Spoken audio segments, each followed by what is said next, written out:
El cuchillo se hundió justo debajo de la costilla izquierda del pastor Emilio. Un sonido húmedo y corto, como cuando cortas una sandía demasiado madura. Sentí la resistencia de la carne, luego el calor de la sangre que me salpicó la muñeca. Él abrió los ojos de golpe, esos ojos grises que siempre parecían saberlo todo, y por primera vez no había sermón en ellos, solo sorpresa. Intentó decir mi nombre, Ezequiel, pero solo salió un gorgoteo. Lo empujé contra la pared del sótano de la iglesia, donde guardábamos las cajas de donativos y los trajes viejos de los coros. El olor a incienso rancio se mezcló con el metálico de la sangre. «Por Valeria», le susurré al oído mientras él se deslizaba hasta el suelo, dejando una estela roja en la pared pintada de blanco. Sus dedos arañaron mi camiseta, buscando ayuda que no iba a llegar. Yo tenía 16 años y medio, y en ese momento me sentía más viejo que el mismísimo Dios que él predicaba los domingos. Ahora tengo 17. Estoy en el centro de menores de máxima seguridad de Tegucigalpa, y esta es la primera vez que cuento toda la verdad. No la versión que salió en los periódicos, donde me pintaron como un demonio poseído. No. Esto es para ti, que estás leyendo esto en tu celular a las 3 de la mañana, preguntándote cómo alguien puede hacer algo así. Todo empezó en la colonia Las Torres, un lugar donde las casas se amontonan como si tuvieran miedo de estar solas. Nuestra casa era la número 47, pintada de un azul desteñido que mi papá nunca terminó. Tenía 2 cuartos, uno para mis papás, otro para Valeria y para mí. Éramos 4, papá, mamá, Valeria, que tenía 5 años más que yo, y yo, Ezequiel. El apellido era Castellanos, pero todos me decían el Chiqui, porque era flaco y callado. Valeria era la luz de la casa. Cantaba en el coro de la iglesia los domingos, con esa voz que hacía que hasta los viejitos se pusieran a llorar. Yo la seguía a todos lados como un perrito. Teníamos un ritual. Los sábados por la noche, mientras mamá veía telenovelas, Valeria me dejaba ver películas de terror en su cama. Me tapaba los ojos en las partes fuertes, pero yo siempre espiaba entre sus dedos. El pastor Emilio llegó cuando yo tenía 8 años. Era joven, como de 30, con el pelo negro peinado hacia atrás y una sonrisa que parecía sacada de un comercial de pasta dental. Venía de Estados Unidos. Decía que había estudiado teología en Texas. Trajo guitarras eléctricas para el culto de jóvenes y organizaba retiros en la montaña. Mis papás lo adoraban. «Es un hombre de Dios», decía mamá mientras planchaba sus camisas blancas impecables. La primera vez que noté algo raro fue un martes. Yo había llegado temprano de la escuela porque se suspendieron las clases por una manifestación. La iglesia estaba cerrada, pero vi la camioneta del pastor estacionada atrás. Entré por la puerta lateral que siempre dejaba abierta para los gatos callejeros. Escuché voces en el sótano.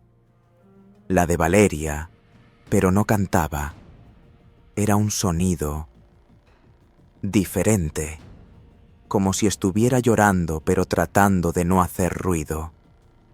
Bajé las escaleras despacito. El sótano olía a humedad y a algo dulce, como flores podridas. La luz de una lámpara de escritorio iluminaba apenas el espacio. Vi al pastor de espaldas, con su camisa blanca arremangada. Valeria estaba sentada en una silla, con la falda del uniforme escolar subida hasta los muslos. Él tenía una mano en su rodilla. Ella miraba al suelo. «Ya casi terminamos la oración, hija», dijo él sin voltear. Su voz era la misma que usaba en los sermones, pero más baja, como un secreto. Me quedé paralizado detrás de unas cajas. Valeria levantó la vista y me vio. Sus ojos estaban rojos, pero me hizo una seña con la mano. «Vete». Yo retrocedí escalera arriba, con el corazón latiéndome en la garganta. Cuando llegué a casa, ella llegó media hora después, con el pelo recién peinado y una sonrisa que no le llegaba a los ojos. Esa noche, mientras cenábamos frijoles con tortilla, mamá comentó que Valeria había estado ayudando al pastor con cosas de la juventud. Papá asintió orgulloso. Yo miré a mi hermana, pero ella solo removía su plato. Los meses siguientes fueron un desfile de actividades especiales. Valeria empezó a faltar a la escuela los viernes. Decía que iba a ensayos del coro, pero yo la veía salir de la iglesia a las 11 de la noche, cuando supuestamente terminaban a las 8. Una vez la encontré en el baño, con la blusa desabotonada, mirándose el cuello en el espejo. Tenía una marca roja, como un chupetón. «¿Qué te pasó?», le pregunté. «Me quemé con la plancha», respondió rápido, demasiado rápido. Yo tenía 9 años. No entendía, pero sabía que algo estaba mal. Empecé a seguirla. Me escondía detrás de los carros estacionados afuera de la iglesia. La veía entrar al despacho del pastor, que tenía una puerta con seguro. A veces salía con el pelo revuelto, a veces con los ojos hinchados.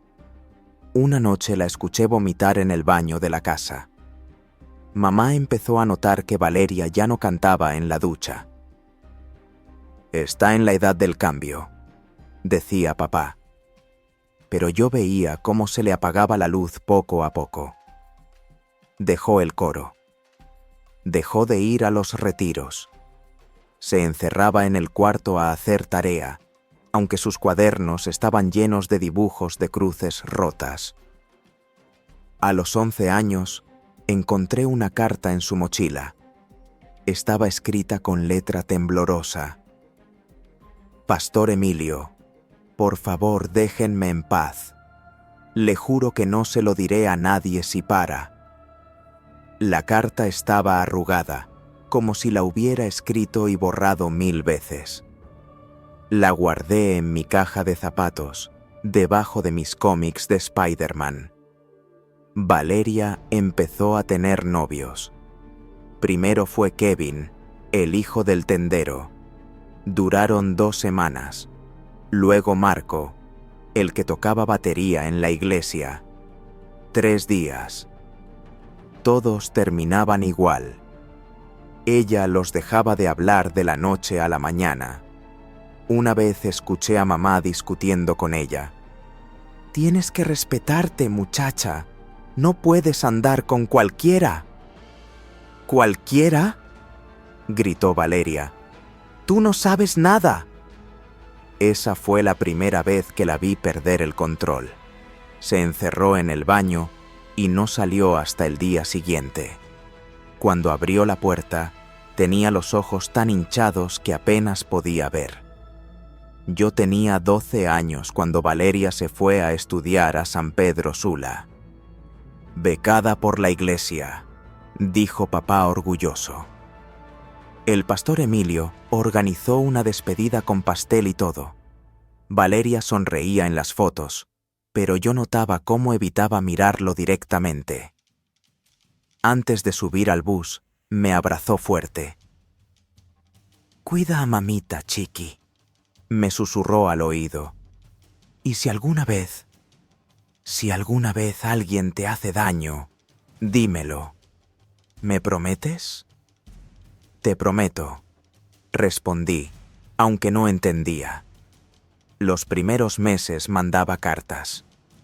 Decía que extrañaba los tamales de mamá, que la universidad era difícil pero emocionante. Luego las cartas se espaciaron, luego dejaron de llegar. Cuando llamábamos, siempre estaba en clase o en la biblioteca. Mamá decía que era normal, que los jóvenes se independizan. Yo empecé a ir más a la iglesia, no por fe, sino por curiosidad. Quería entender qué había pasado con mi hermana. El pastor me trataba diferente ahora. Me invitaba a su despacho, me daba refrescos importados. Ezequiel es un muchacho con potencial, le decía a mis papás. Una vez me mostró fotos de Valeria en la universidad. Estaba más delgada, con el pelo corto. En una foto salía con un muchacho rubio. «Tu hermana está floreciendo», dijo él, y noté cómo le brillaban los ojos. A los 14 años, empecé a trabajar los sábados en la ferretería del tío Ramón. Ahorraba para comprarme una bicicleta.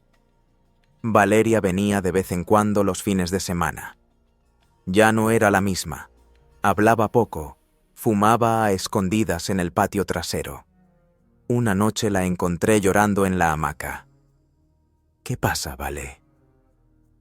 «Nada, chiqui. Solo... la universidad es estresante». Pero yo sabía que mentía. Veía las cicatrices en sus muñecas, finas líneas blancas que trataba de esconder con pulseras. Una vez la acompañé al médico porque tenía dolores de estómago. El doctor preguntó si estaba embarazada. Ella se puso pálida. «No», respondió secamente. Los últimos meses antes de todo, Valeria empezó a venir más seguido. Decía que había dejado la universidad. Papá se enojó mucho. «Con todo lo que el pastor hizo por ti». Valeria no decía nada, solo se encerraba en su cuarto. Yo la escuchaba hablar por teléfono a medianoche, susurrando. Una vez mencionó el nombre del pastor. «No puedo seguir con esto», dijo. «Tengo que decírselo a alguien». El 23 de mayo, hace 6 meses, Valeria no bajó a desayunar. Mamá fue a despertarla y empezó a gritar. La encontré colgando del ventilador del techo, con una soga hecha de sus propias bufandas. Tenía 19 años. En su escritorio había una carta. No para nosotros, para mí. La guardé antes de que mamá la viera. Esa noche, cuando todos dormían, la leí bajo la luz de mi celular. «Chiqui, si estás leyendo esto es porque ya no estoy. El pastor Emilio me hizo cosas horribles desde que tenía 14 años. Empezó con consejería espiritual. Me dijo que era la voluntad de Dios. Me amenazó con decirle a papá que yo lo seduje si hablaba. Tuve un aborto el año pasado. No pude más. Perdóname por no ser más fuerte. Te amo. Protege a las demás niñas de la iglesia. Haz lo que yo no pude». Debajo había una lista. Nombres de otras chicas. Fechas. Detalles que me revolvieron el estómago. La última entrada era de 2 semanas atrás. María José, 13 años. Le dijo que era para limpiar su alma. Esa noche no dormí. Me quedé mirando el techo, con la carta arrugada en mi puño. Al día siguiente fui a la iglesia. El pastor estaba ensayando el sermón del domingo. Me miró sorprendido. «Ezequiel, ¿qué haces aquí tan temprano?» «Valeria está muerta», le dije. Él hizo la señal de la cruz. «Pobrecita, el Señor la tiene en su gloria». Entonces saqué la carta. La puse sobre el púlpito. Él la leyó. Su cara pasó de blanca a gris. Intentó hablar, pero yo ya había sacado el cuchillo de cocina que traía en la mochila. Lo que pasó después... Bueno, eso es lo que empezó esta historia. El cuchillo temblaba en mi mano, pero no por miedo, sino por la rabia que me quemaba las venas como ácido. El pastor Emilio retrocedió un paso, tropezando con el púlpito. La carta de Valeria estaba en el suelo, arrugada bajo su zapato reluciente. «Ezequiel, hijo, cálmate», dijo con esa voz melosa que usaba para convencer a las viudas de donar sus ahorros. Pero yo ya no era el niño que se tragaba sus sermones. Tenía 17 años, y en mi cabeza resonaba la voz de mi hermana. «Haz lo que yo no pude». «¿Hijo?», repetí, escupiendo la palabra. «Tú no eres mi padre.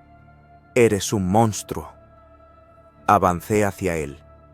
El olor a cera de piso y a su colonia barata me revolvió el estómago. Él levantó las manos, como si eso pudiera detener lo que venía. «Escucha, Ezequiel. Valeria». Ella estaba confundida. El diablo la tentó. Yo solo intenté guiarla. Su voz temblaba ahora, y vi el sudor brillando en su frente. Intentó rodear el púlpito, pero yo fui más rápido. Lo empujé contra la pared del altar, donde colgaba una cruz de madera que él mismo había tallado. El cuchillo rozó su camisa blanca, dejando una línea roja fina. «¡No mientas!», grité. «Leíste la carta.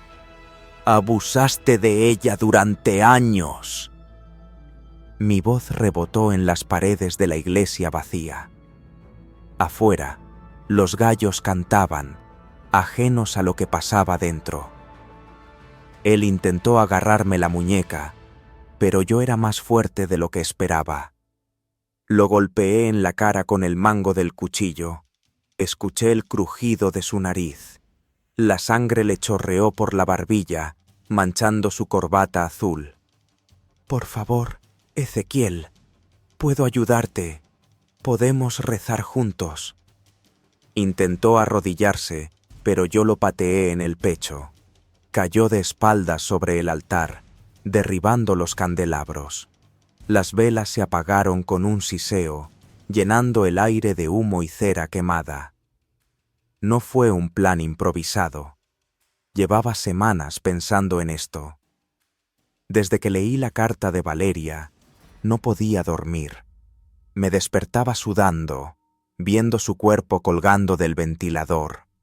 Soñaba con sus ojos, abiertos, acusándome por no haberla salvado.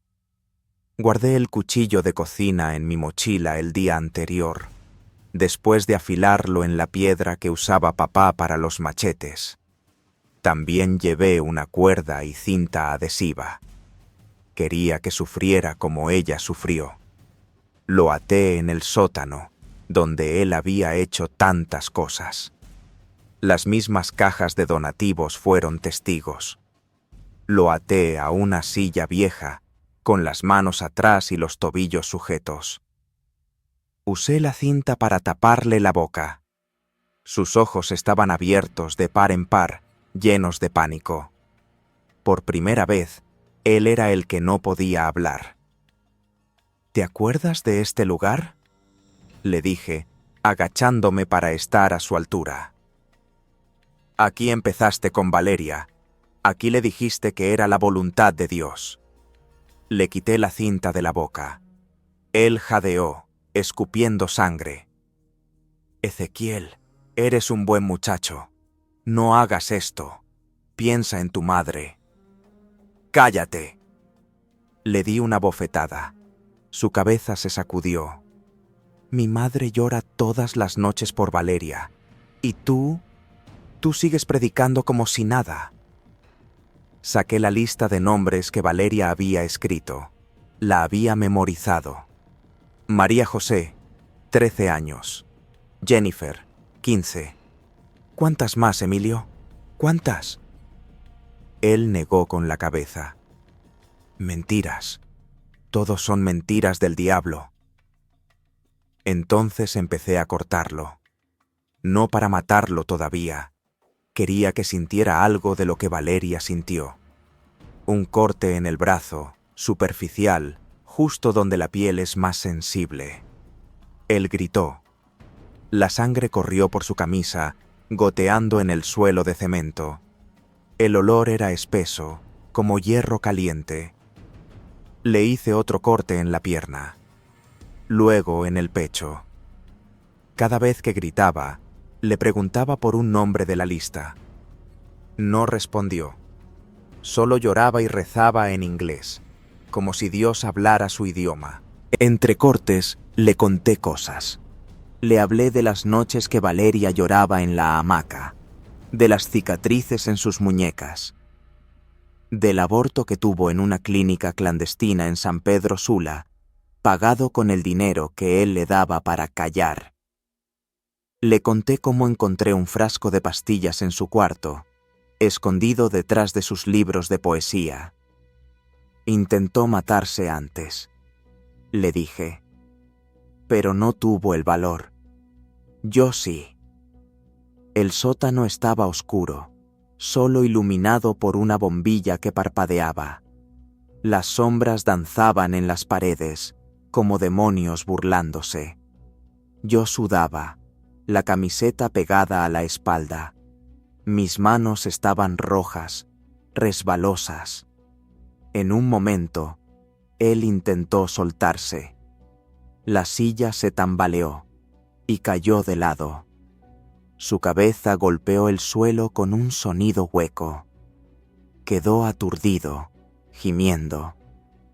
Ahí fue cuando lo desaté, no porque me arrepintiera, sino porque quería que corriera. Quería cazarlo. Lo arrastré hasta el centro del sótano y le quité las cuerdas de los tobillos. «Corre», le dije, «como Valeria quiso correr de ti».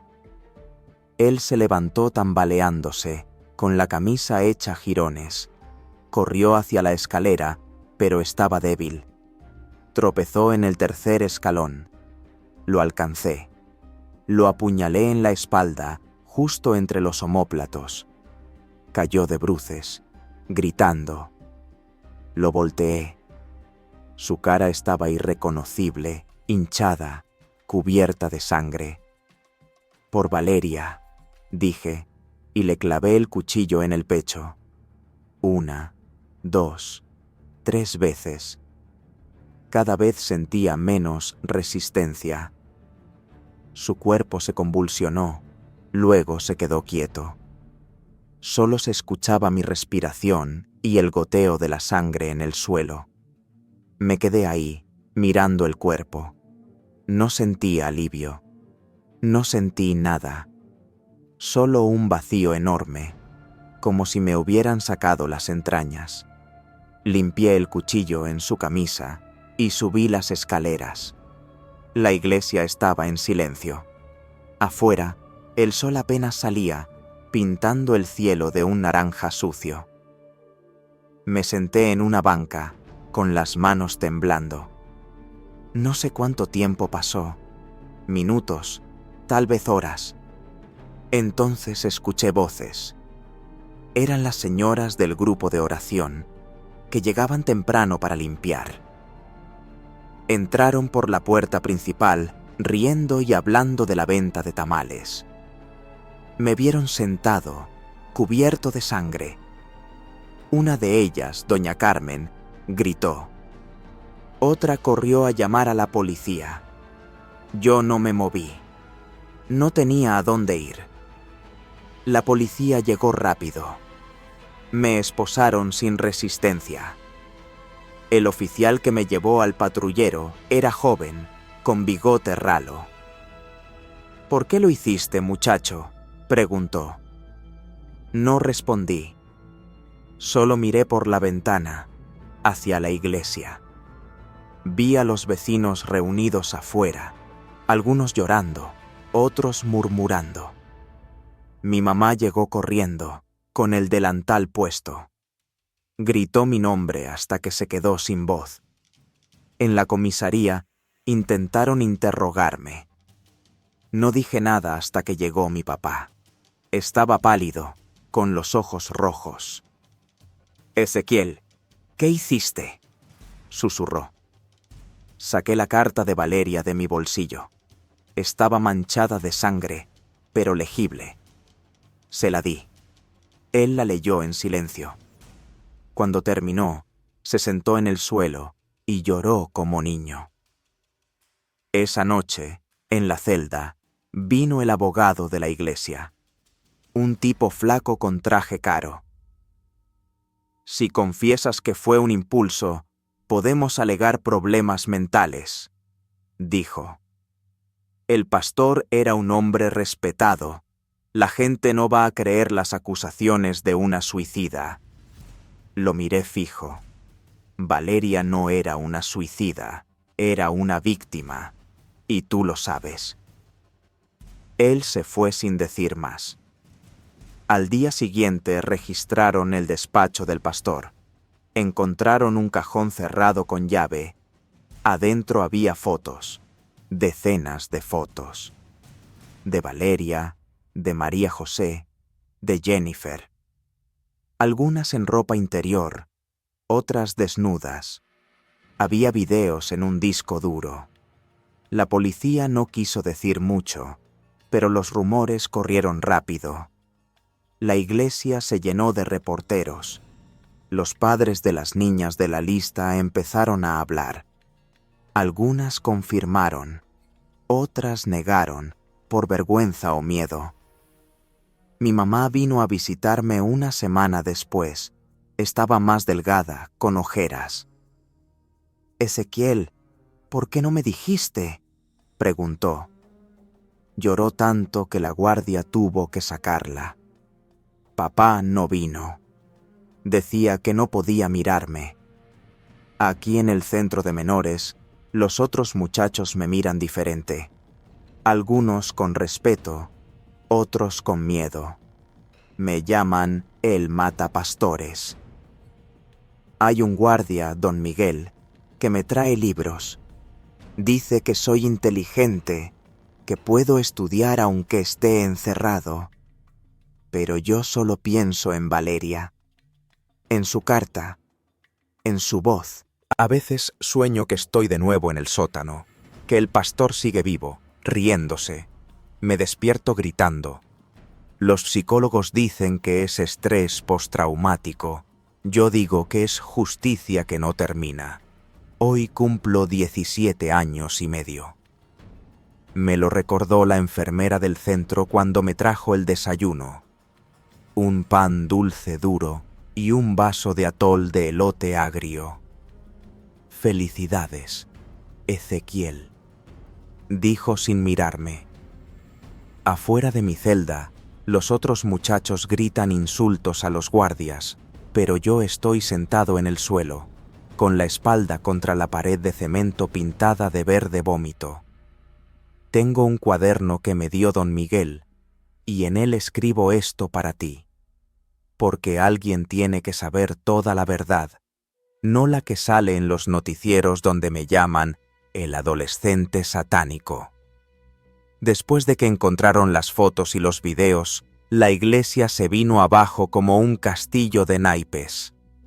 El obispo mandó cerrar el templo por limpieza espiritual. Pusieron candados en las puertas y una manta blanca que decía «oración y arrepentimiento».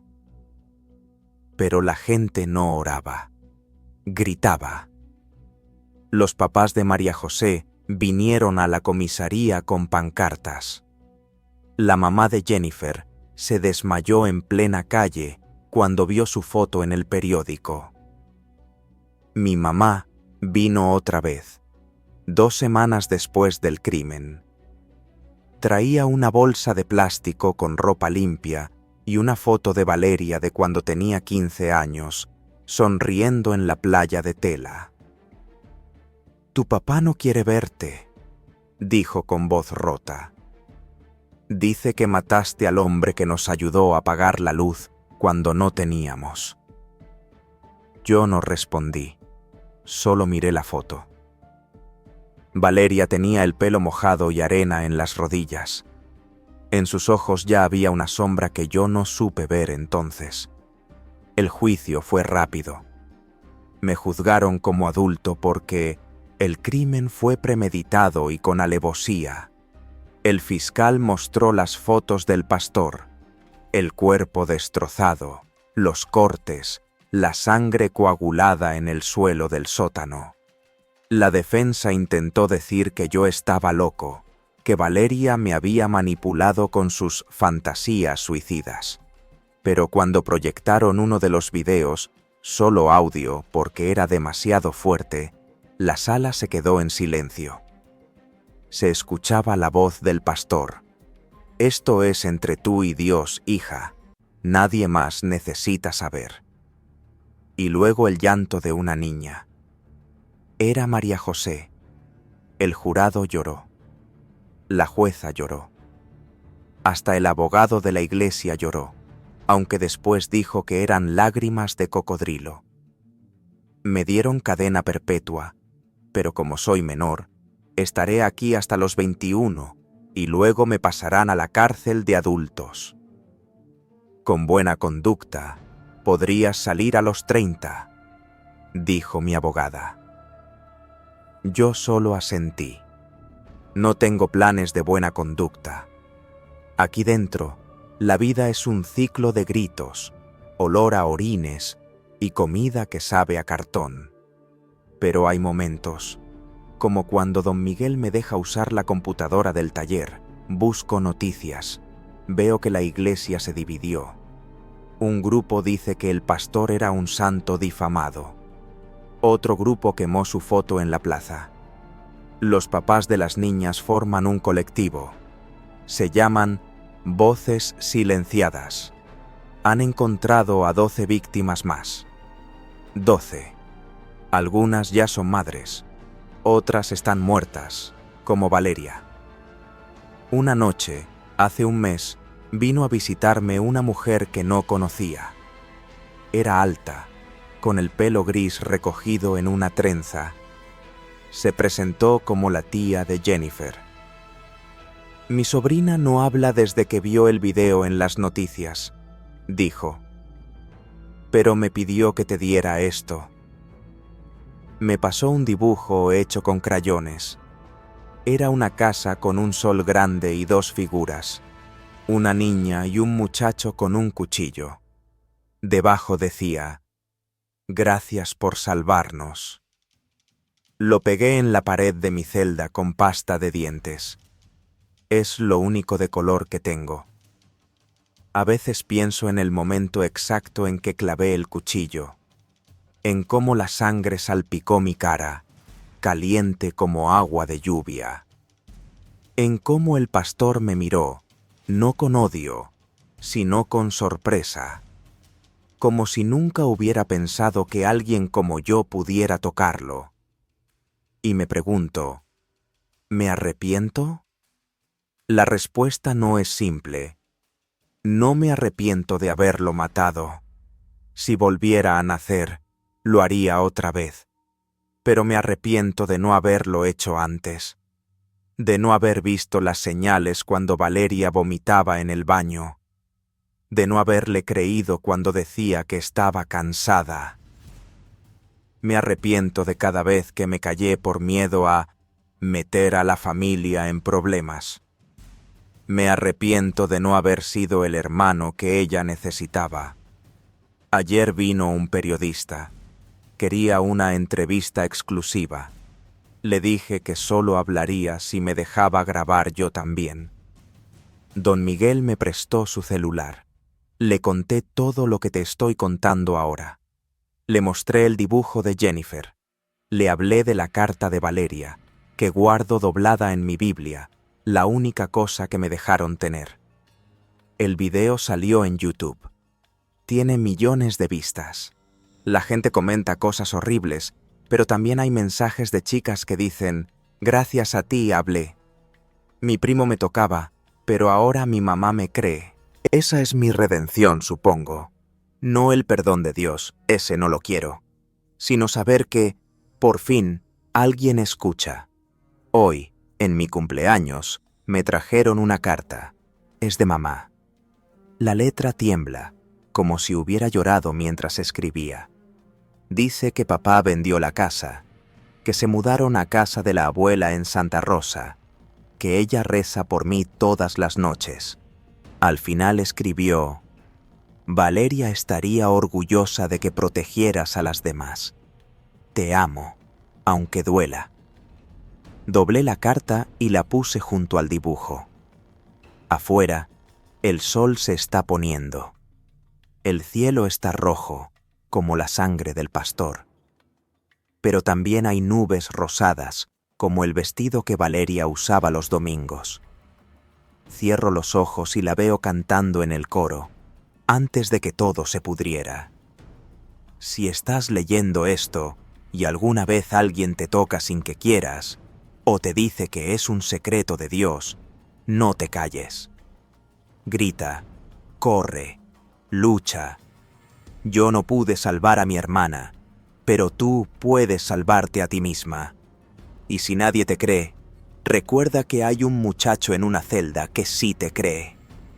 Valeria, donde quiera que estés, espero que cantes otra vez. Espero que el cielo tenga tamales y películas de terror. Espero que sepas que, al final, hice lo que me pediste. Y a ti, que llegaste hasta aquí, si esta historia te movió, dale like. Suscríbete al canal o a la página donde la leíste. Comenta tu historia, si tienes una. O comparte esto con alguien que necesite leerlo. Porquean la verdad. Porque la verdad no salva a los muertos, pero puede salvar a los vivos.